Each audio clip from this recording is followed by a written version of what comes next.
어떤 아버지가 먼 여행을 떠나게 되었습니다.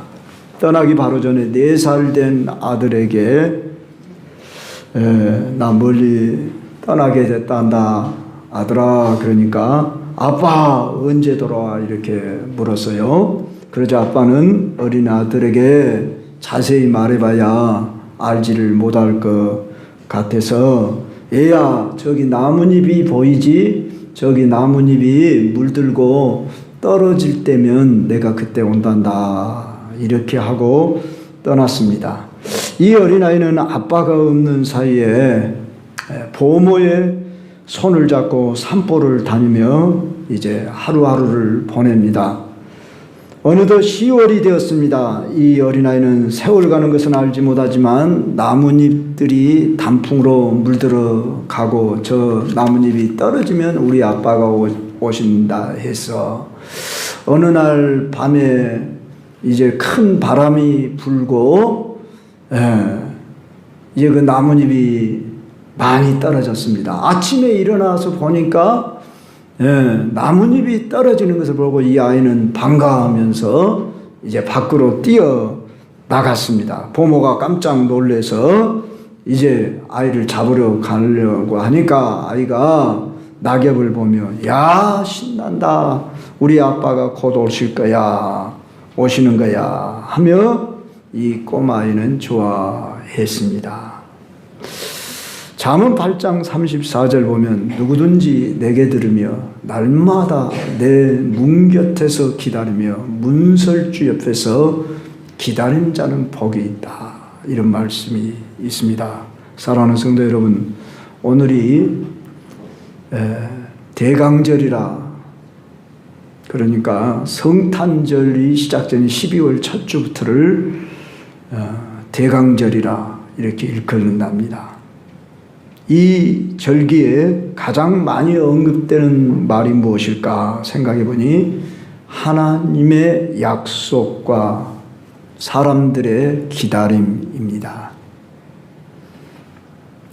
오늘 우리 세대의 특징은 잘 기다릴 줄 모릅니다.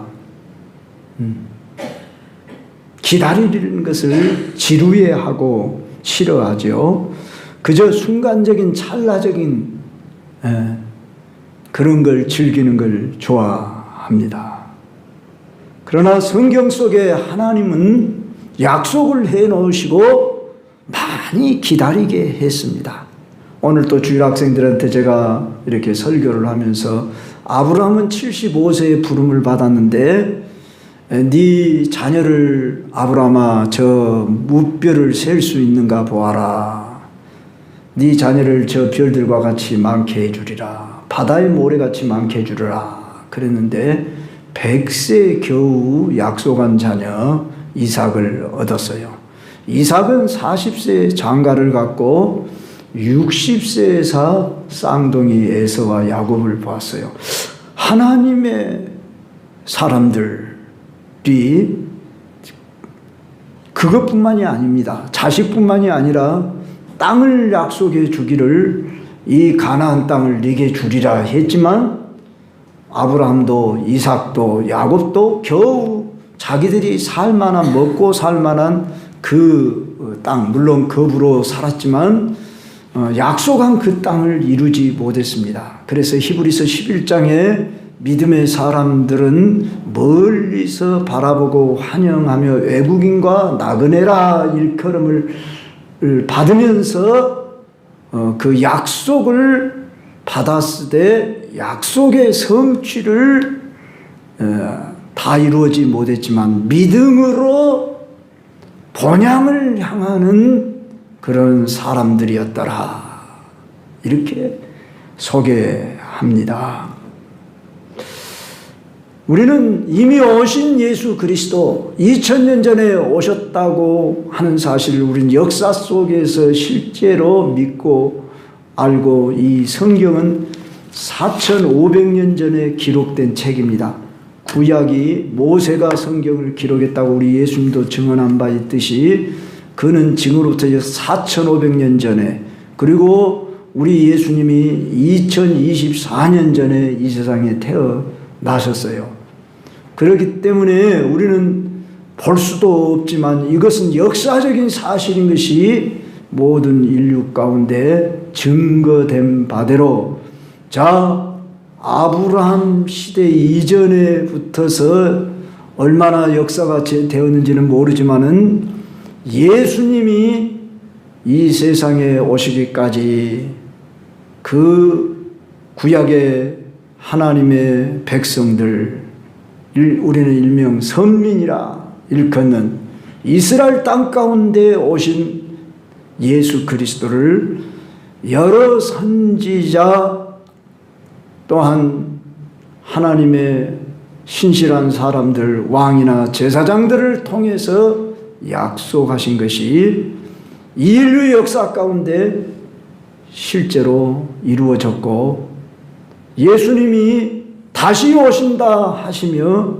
이제 그들이 보는 가운데 약 120명 이상 되는 사람들이 보는 가운데 친히 승천하시면서 너희가 본 그대로 내가 다시 오리라 이렇게 약속하고 떠나셨습니다.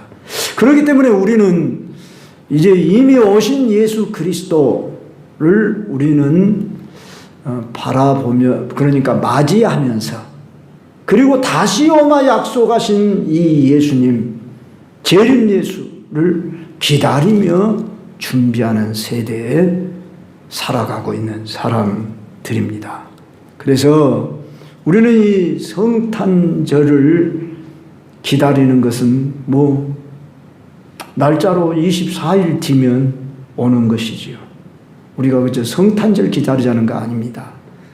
우리는 약속대로 오신 이 예수님이 다시 오신다 약속하신 그 약속을 기다리는 사람들인데, 오늘 봉독한 이 본문의 말씀의 이야기는 오늘 시작이 여호와의 말씀이라. 보라, 내가 이스라엘 집과 유다 집에 대하여 일러준 선한 말을 성취할 날이 이르리라. 이렇게 시작되는 오늘 말씀인데요. 이 말씀은 에레미야가 당시 자기 나라가 망하고 바벨론의 포로로 잡혀간 그 사람들에게 다시 돌아오게 할 날을 약속하는 약속은 물론이고 장차 성취될 메시아가 오실 것을 약속한 것을 우리는 15절 16절을 통해서 알 수 있습니다.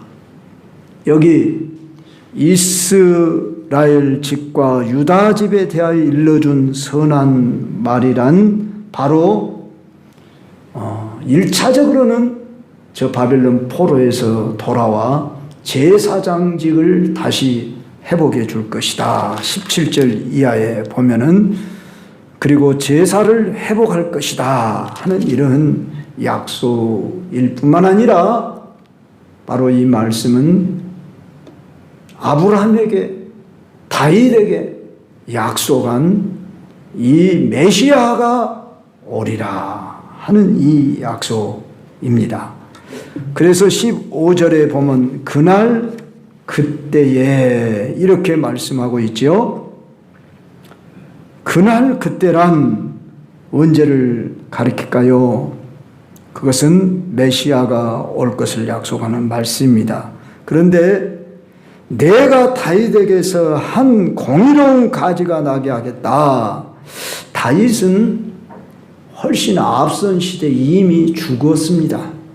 그런데 다윗에게서 한 공의로운 가지가 나게 하겠다. 이 말은 다윗에게 약속한 다윗의 후손으로 오실 메시아를 가리키는 것입니다. 그런데 그것을 가리켜 공의로운 가지라 이렇게 표현을 했습니다. 자, 이 말씀은 이미 그 백성들은 익히 잘 알고 있는 말씀입니다. 우리도 성경적 지식을 좀 가지고 있으면 분명히 이 말씀 메시아의 오심을 가리킨다. 이렇게 이해할 수 있는 말씀입니다. 자, 그들은 시대마다 메시아 그리스도가 온다고 그랬어. 그것을 약속으로 기다리고 있는 사람입니다. 아이러니하게도 지금도 저 이스라엘 민족은 메시아가 아직 안 왔다고 기다리고 있는 참 어리석은, 참 부끄러운 상황에 있다는 것이 문제이지요. 그들이 예수님을 죽이고 배척하고 죽였지요. 그렇기 때문에 예수가 나무에서 죽어서 우리의 구원자가 된다, 이것은 그들은 도저히 받아들일 수 없는 것입니다. 율법에 의하면 나무에 달린 자마다 저주에 받은 자라고 그랬는데 어떻게 그가 우리의 구원자가 돼야, 그러고 그들은 그것을 받아들이지 못하는 거지요. 그런데 이 인류 역사 가운데 예수님은 우리의 구원자로 오셨기 때문에 믿는 자든 안 믿는 자든 세계 만방의 사람들이 성탄절을 다 알고 있고, 물론 성탄절을 알긴 알지만 기다리지도 않고 그날 내가 무엇하며 지내야 한 줄 모르고 그저 휴일이구나, 기독교의 명절이구나, 이 정도로만 알고 있을 뿐이겠죠. 참으로 안타까운 일이 아닐 수가 없습니다. 그런데 예수님이 오시기까지 바로 다윗을 통해서 그 후손으로 오실 것이라 약속했기 때문에 마태복음 1장 1절에 의하면 아브라함과 다윗의 자손 예수 그리스도의 계보라, 이렇게 소개가 되고 있고, 바울은 육신으로 다윗의 혈통에서 나셨다고 로마서 1장 3절에서 그렇게 말씀하고 있습니다.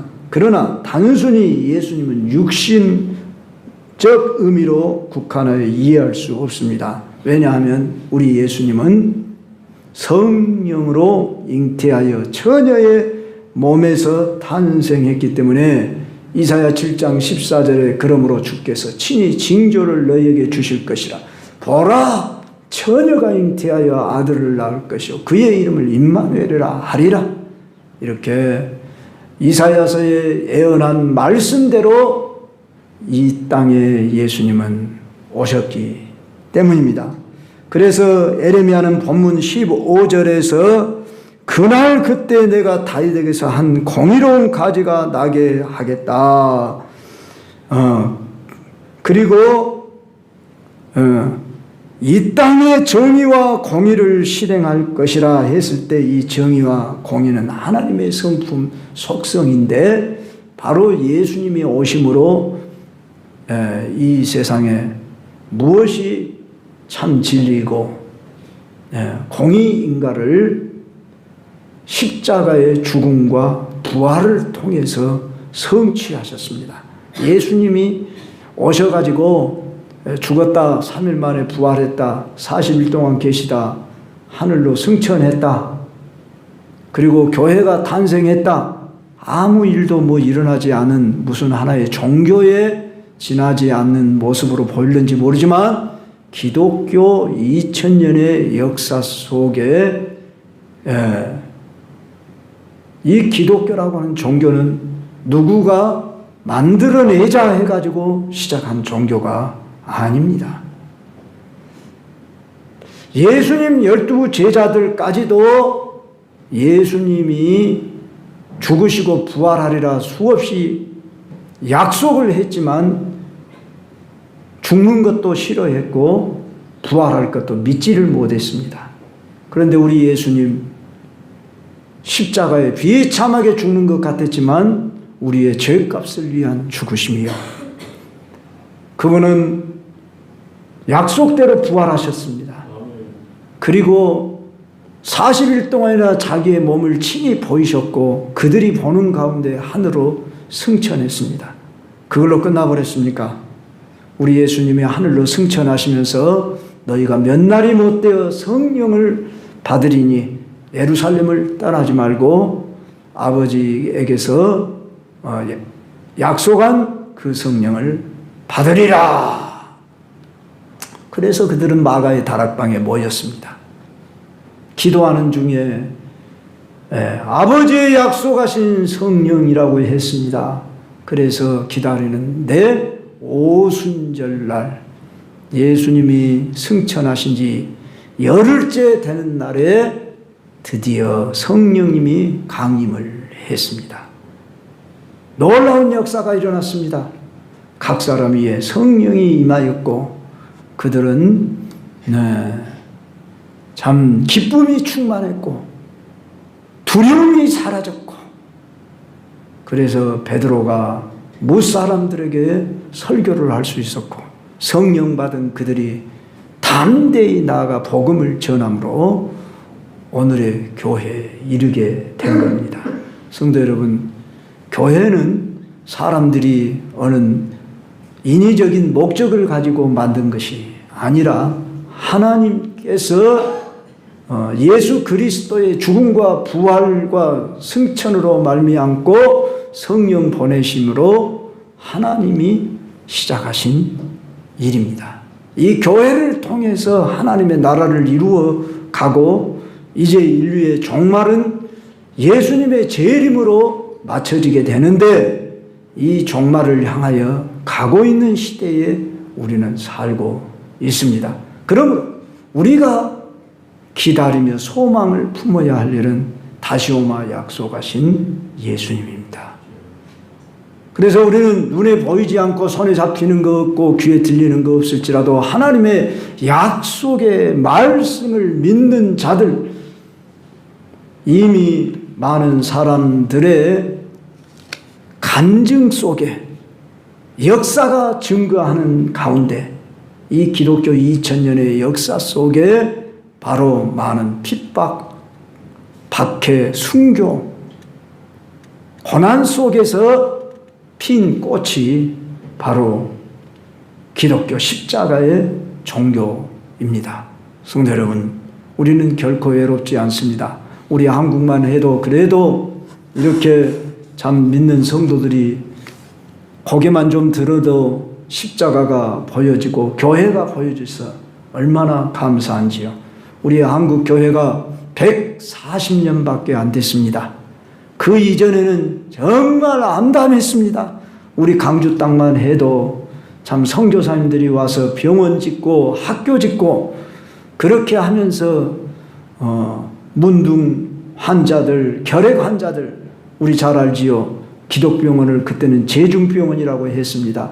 그래서 양림동 중심에서 그곳에서 선교사님들이 이 강주를 품고 어린아이들을 낳아가지고 얼마 되지 않아서 죽고 그러면서 자신들을 여기에 뼈를 묻고 후손들이 또 이어서 오기도 하고 전국 방방곡곡에 선교사님들의 그 희생, 헌신 속에서 오늘 우리의 한국 교회가 이루어진 것입니다.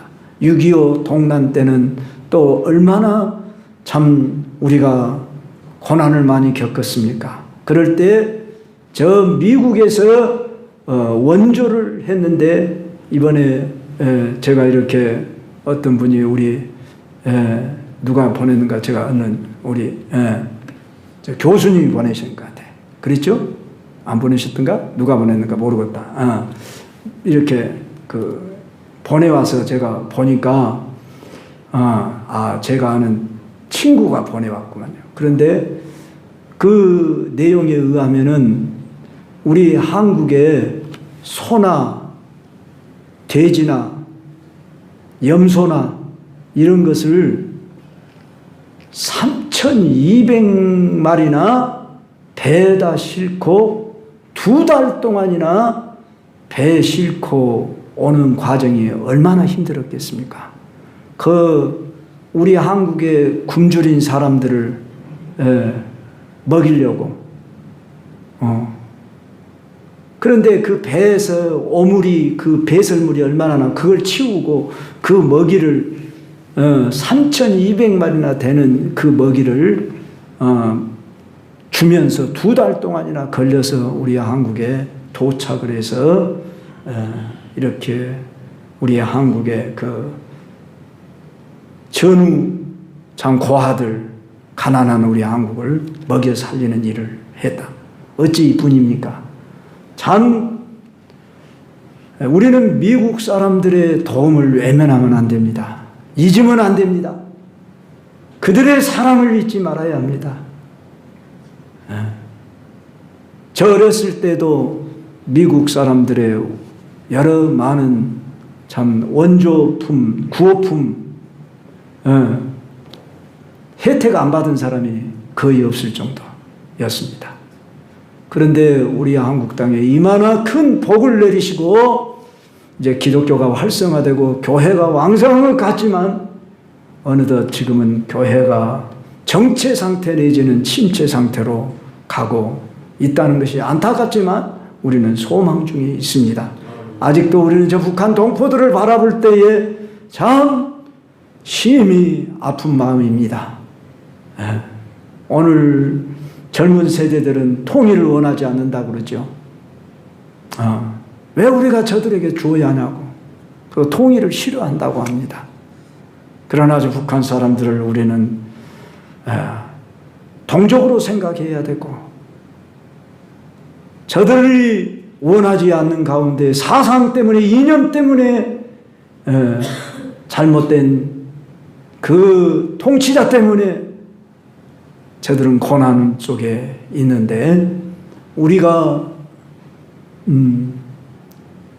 소망과 기다림이 있어야 하는데 저 초등학교 때는 우리의 소원은 통일 꿈에도 소원은 통일 그러면서 자주 노래를 불렀던 것 같아요.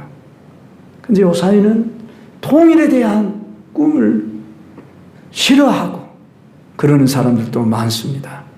그러나 93.1 극동방송 여러분 들어보면은 탈북한 성도들의 그 간절한 기도 외침을 들어보면 참 우리 그리스도인들은 바로 꿈 중에서 우리가 통일의 소원, 소망을 품고 기다리는 그 기다림도 있어야 되겠다 하는 것을 이 시간 말씀을 드리며 또한 우리의 궁극적인 소망이요 기다림은 우리 주 예수 그리스도의 다시 오심을 기다리며 우리는 준비해야 합니다. 그날은 언제인지 명확하게 성경에서 말씀하지 않았습니다.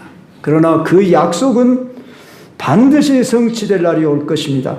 우리는 그때를 인내로 소망 중에 기다려야 하고 그날을 바라보며 믿음을 갖고 기다리는 삶만이 주를 맞이할 수 있습니다. 히브리서 10장 36절에 보면 너희에게 인내가 필요하면 너희가 하나님의 뜻을 행한 후에 약속하신 것을 받기 위함이라. 야고보서 5장 7절 8절에 보면 그러므로 형제들아 주께서 강림하시기까지 길이 참으라. 보라 농부가 땅에서 나는 귀한 열매를 바라고 길이 참아 이른 비와 늦은 비를 기다리나니 너희도 길이 참고 마음을 굳건하게 하라. 주의 강림이 가까우니라고 말씀하였습니다. 그리스도를 기다린다는 것은 곧 우리의 준비를 의미합니다. 우리가 손님을 맞이하려면 자신의 용모는 물론이고 가정의 환경들을 깨끗이 정리하고 그 준비를 하게 됩니다. 기다린다는 것은 그저 아무것도 하지 않고 무력하게 있는 상태를 말하는 것이 아니라 자기의 최선을 다해 준비함으로 올 사람을 기쁘게 맞이하는 사람을 가리킵니다. 사랑하는 성도 여러분이요, 왜 우리는 그리스도를 기다려야 합니까? 그리스도께서 이 땅에 오셔서 승천하시면서 반드시 다시 오실 것을 약속했기 때문에 우리는 그 약속을 믿는 것입니다. 여러분, 누구하고도 약속을 하면은 그 사람을 믿는 만큼 기다릴 수 있습니다. 그런데 약속 중에 약속, 하나님의 말씀의 약속은 내 때에 이루어지면 얼마나 좋겠습니까? 그래서 여러분들이 내 살아생전에 주님 오시옵소서 이렇게 욕심 같지만은 그렇게 준비하며 기다린다 해서 나쁠 거 없습니다. 그래서 제가 가끔 이야기했듯이 저 광신대학교 명예총장인 정규호 목사님은 아마 오늘이나, 그리고 그 광신대학교 도서관인가 어디 거기 총장실 들어가다 보면 족자로 이렇게 걸려 있습니다. 자, 늘 우리 믿음의 선배들은 매일 주님이 오실 것을 기대하고 소망하고 바라보았다. 주기철 목사, 손양원 목사 그분들이 그러했다. 우리는 잘 알고 있습니다. 성도 여러분이여, 무화과 나무에 싹이 나면 여름이 가까운 줄 알아라. 우리 예수님이 말씀한 것처럼 이 시대의 징조를 바로 분별할 수 있는 영적 눈과 지혜를 가져라는 말씀 아니겠습니까? 지금 하나님의 시계는 0시 몇 초 전인지 우리는 시대를 분별하여 주님을 맞이할 준비를 서둘러야 합니다. 마지막 때가 되면 영적으로 혼란이 올 것이라고 성경은 경고하고 있습니다. 거짓 그리스도와 선지자들이 일어나 표적과 기사를 행하며 믿는 자들까지도 미혹한다 그랬습니다. 오늘날 신천지 하나님의 교회 하는 이런 교회들이 득세하면서 우리는 10만 명이 이렇게 개종자들이 이렇게 나와서 지금 입소식을 큰 어디 빌려놓고 한다 어쩐다 하지만, 여러분 그들은 마치 자풀이 여름날 확 잘 자라는 것 같지만 가을날 겨울 되면 싹 사라진 것처럼 지금까지 역사 속에 이단들이 한때 득세를 했지만은 다 약화되고 사라지는 것을 보았습니다. 신천지 절대로 사람들 많이 모인다고 우리는 뭔가 저들이 있지 않겠냐지만은 아닙니다. 몇 년 안 가면 저들은 사그라드는 잡초와 같이 흩어질 것입니다. 우리는 그리스도가 여기 있다 저기 있다 할지라도, 많은 사람들이 그것으로 몰린다 할지라도 혼란에 빠지지 말아야 하고, 참 성도는 깨어 기도하며 신앙의 등잔에 기름을 채워야 할 것입니다. 주님이 다시 오실 때 반드시 택함받은 자와 버림받은 자가 있게 될 것입니다. 지혜로운 5 처녀와 미련한 5 처녀로 양과 염소에 구별될 것을 말씀했듯이 우리는 구별될 날이 올 것을 바라보며 오늘 준비하며 소망 중에 기다리는 성도가 되어야 합니다. 준비하며 기다리는 자에게는 그날이 구원의 기쁨의 영광의 날이 될 것입니다. 준비하지 못하는 자는 그날이 심판과 통곡의 날이 될 것입니다. 사랑하는 성도 여러분, 그리스도인이란 기다리는 삶을 가르칩니다. 뭘 기다립니까? 약속의 말씀을 기다리는 것입니다. 한 해가 저물었는데 올해 내가 뭘 했지? 후회가 되는 분도 있고 참 세월의 빠름을 느끼면서 아쉬워할 수 있지만 또 기다립시다. 뭘 기다려요? 여러분 개인들에게 하나님이 하신 약속을 기다리십시오. 부여잡으십시오. 막연하게 기다리라는 게 아니라 말씀에 근거한 약속을 부여잡고 우리의 영원한 약속이신 예수 그리스도 다시 오마 약속했습니다. 우리는 소망 있는 사람들입니다. 내가 지금 공궁에 있고 심지어 병중에 있고 고통 중에 있습니까? 그래도 우리는 기다려야 합니다. 성도 여러분, 우리는 믿음의 선배들이 기다림 속에서 준비하다 다 성취되지 못했을지라도 그들은 기다리다 이 세상을 떠났지만 그 약속은 남아 있습니다. 우리에게 주어진 이 약속, 이미 예수 그리스도께서 이 땅에 오셔서 다 이루었다 하시고 성취하시고 교회 가운데 지금도 함께 하십니다. 우리는 두려워할 것 없고 염려할 것 없습니다. 우리 중에 내 문제로 우리는 고민하지 마십시다.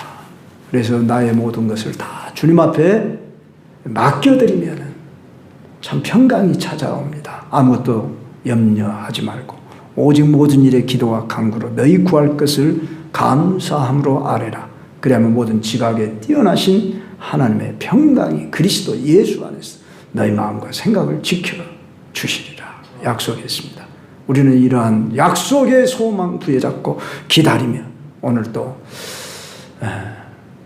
다시 오마 약속하신 주님을 기다리는 자로 준비해야 하겠습니다. 찬송하십시다.